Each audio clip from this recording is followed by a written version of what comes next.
What's up, guys? It's good to see you back. I am on vacation, enjoying myself, playing around with some Velocity Series shocks off my buddy's Razor.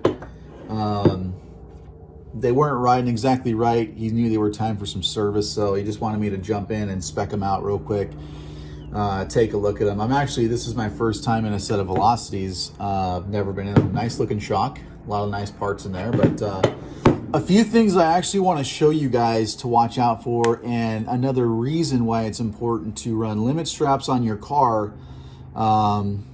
There's a lot of companies, I believe, out there that make them. I think PRP makes some. I know the guys at CA Technologies make some nice stuff for the Can-Am. So, guys, it is important that you run limit straps on your car, especially with these larger tire sizes that we're all going to. So, let's jump up a little bit higher here. I want to show you exactly what I'm talking about inside these shocks. As you can see, I've got the shaft assembly torn down quite a bit. This was just for speccing a few things out, and I also wanted to show you this part. Now, on these shocks, you can see the seal head assembly. Let me rotate this thing.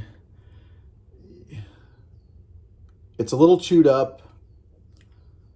What actually happened on these is the old top out spring broke, and so floating inside the shock was a part of the spring just kind of beating up the seal head.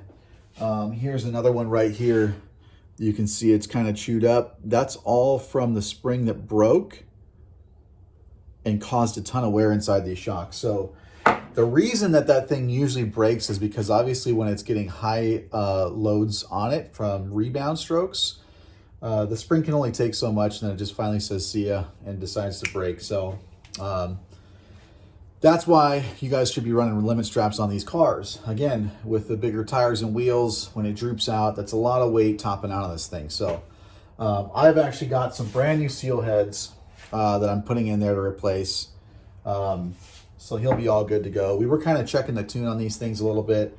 Now, someone's been in these before, actually doing some tuning. I'm just doing a service, but inside the tune, there was one side that was a little bit different than the other, so I'm just kind of making them the same. The only other thing I wanted to talk to you guys about on these shocks is you can see how low the reservoir is positioned on the body.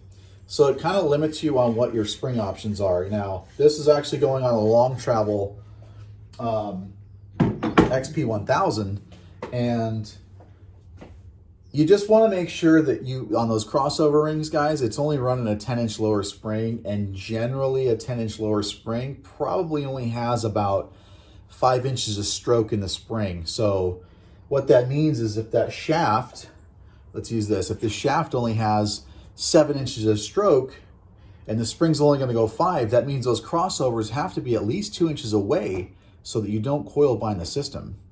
Now, it's important because I know when you guys are out there tuning the cars and manipulating things, you just want to pay attention to that, guys. Look up the stroke on the springs.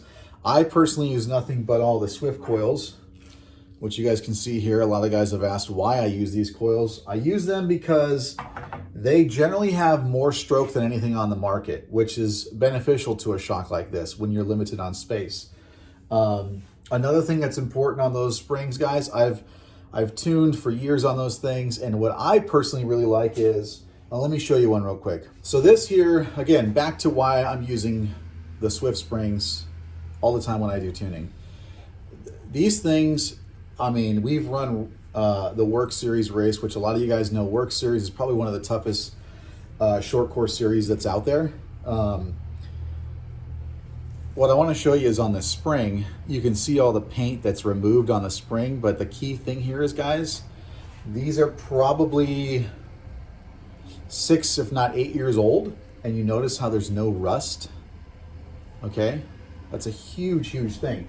So they've got like some proprietary coating that they do on those things where even when they do get beat up, and we all know they're going to get beat up, guys, the paint's going to chip, they're not going to rust. So between the stroke and that, there's one other thing, but I don't want to get into detail on that right now. But anyways, so that's one of the things I like to use. I like to use a lot of the Swift springs in my stuff. Another thing too is on the fluids of these shocks. Now this particular shock, the Velocity series, is actually designed to run on 10 weight full synthetic. So if you guys are out there and you're servicing these things, Make sure that the factory spec on it's a 10 weight. You can manipulate that thing, I think, a little bit, maybe run a 7.5, possibly even a 5 in it, looking at some of the ports and the flows on the shocks, depending on what your customer is looking for.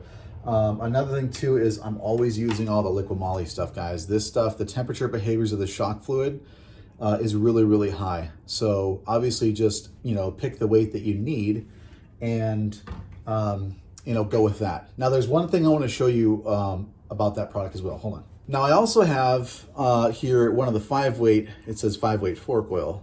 So don't let that fool you guys. This is full synthetic. So on the back here, you'll read in the description, it's meant for any kind of dampening system, both a fork and shock dampener. So don't let that description on the front, fork oil, deter you from using this in actually one of these dampers. I've run them quite a bit in the stuff that I've done. Again, just pick the weight that you need. Try to stick to that. If you're trying to manipulate a car a certain way, you can flex a little either direction on there. So I'm gonna just kind of button these things up, clean up the tuning here and put them back together, and this guy will be good to go. So hopefully this helped you guys out a little bit, answer some questions. If you have any other questions, guys, make sure you leave a comment for me. If there's something you'd like to see on a previous video, do that as well. Thank you guys for sticking around, and I'll see you guys soon.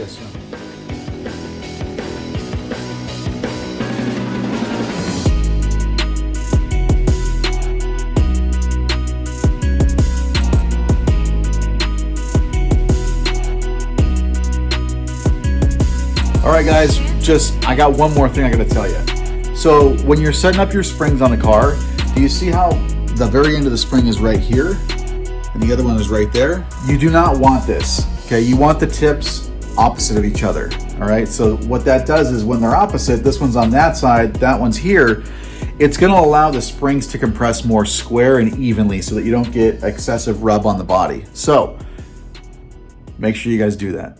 See ya.